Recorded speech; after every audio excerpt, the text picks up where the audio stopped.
What's good, YouTubes? Steph here. This time I felt like talking about and ranking the epic tracks by Yes.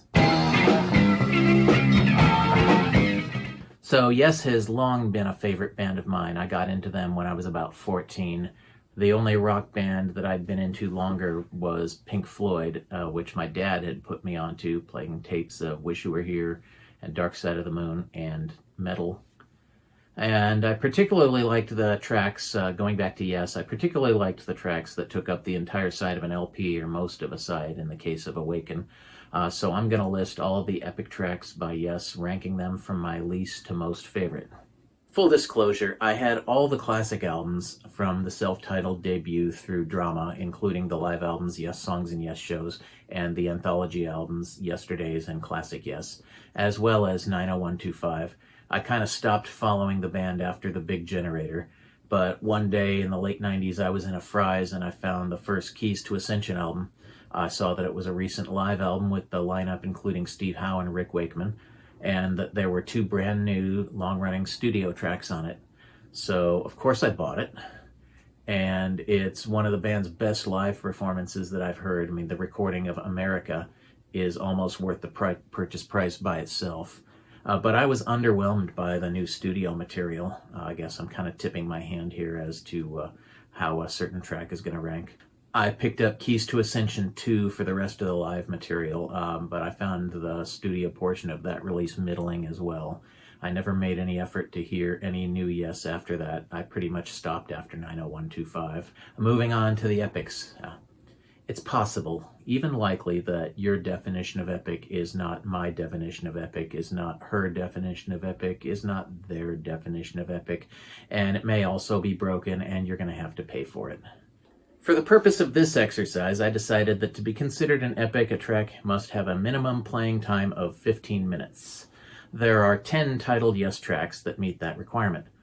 If I were to lower the minimum to 10 minutes, there would be 6 additional tracks added to the list. And there are 11 more songs that exceed 9 minutes but fall short of the 10-minute mark.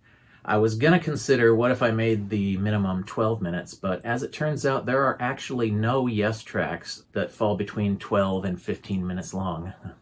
I'm not including the hidden track that follows the solution on Open Your Eyes, even though I understand that it runs for 16 minutes and 21 seconds. From what I've read, it isn't properly a song. It's more like an ambient collage of sound. And no, I haven't listened to it. My time is worth more than that. I took the time to hear Endless Dream from Talk, and that's as much as I'm willing to compromise on this. For the record, the songs that pass the 10-minute mark are Heart of the Sunrise from Fragile, and You and I from Close to the Edge, America, the Simon and Garfunkel cover released on Yesterdays but recorded during the Close to the Edge sessions, Machine Messiah from Drama, and Dreamtime and In the Presence, both from Magnification.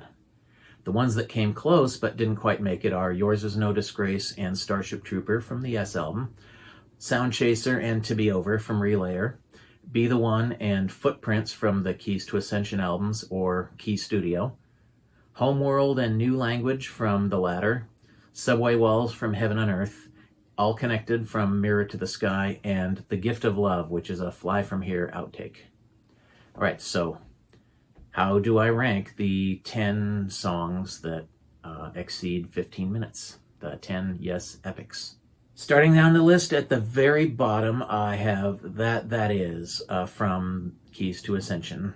The only really good part of this song is the Steve Howe acoustic intro. It loses me as soon as the singing starts.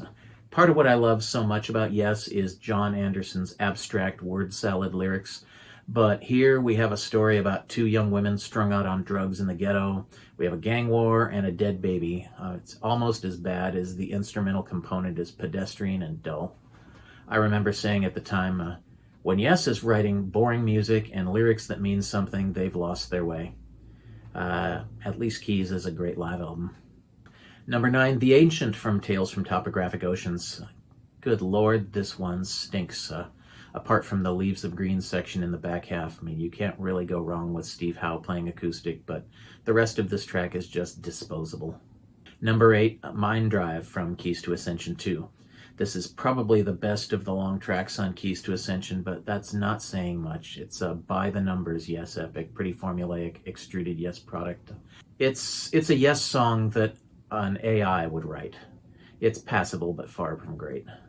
Number 7, Endless Dream from Talk. So the Raven lineup finally recorded an epic track. Endless Dream was 3 separate numbered cuts on the original release of Talk, but a single track on a later reissue.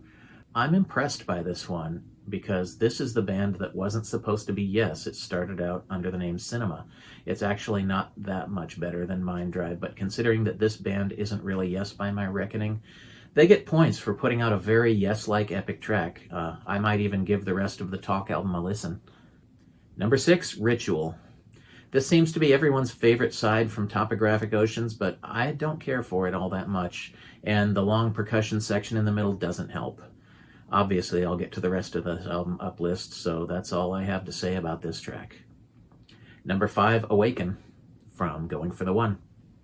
I used to like this one a lot more, and I still like it, but ever since I noticed that the Workings of Man section and the Invocation that starts with Masters of Images are both built on a cycle of fourths chord sequence, ever since I've heard it as kind of less than.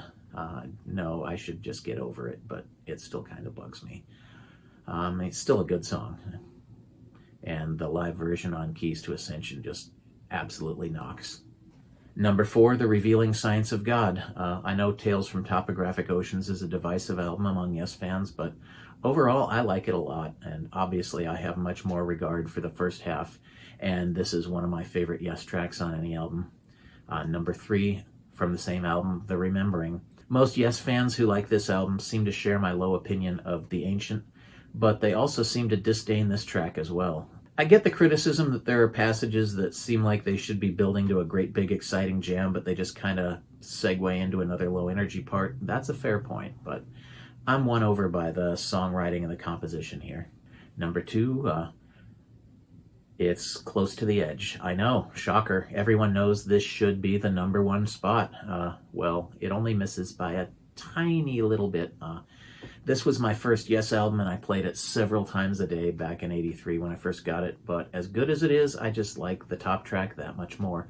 And for those who've been keeping track, you know that the top spot is claimed by Gates of Delirium from Relayer. Again, I know Close to the Edge is supposed to be the best of the best, but I think I actually like Relayer better as an overall album, and the Gates of Delirium especially is the most epic Yes track in my book. I mean, it starts out strong, it's got a great first third, and then there's that long instrumental battle section in the middle, followed by the mellow cool down of Soon. That's right on my street. So there you go. That's my ranking of the 10 Yes epics. How would you rank them?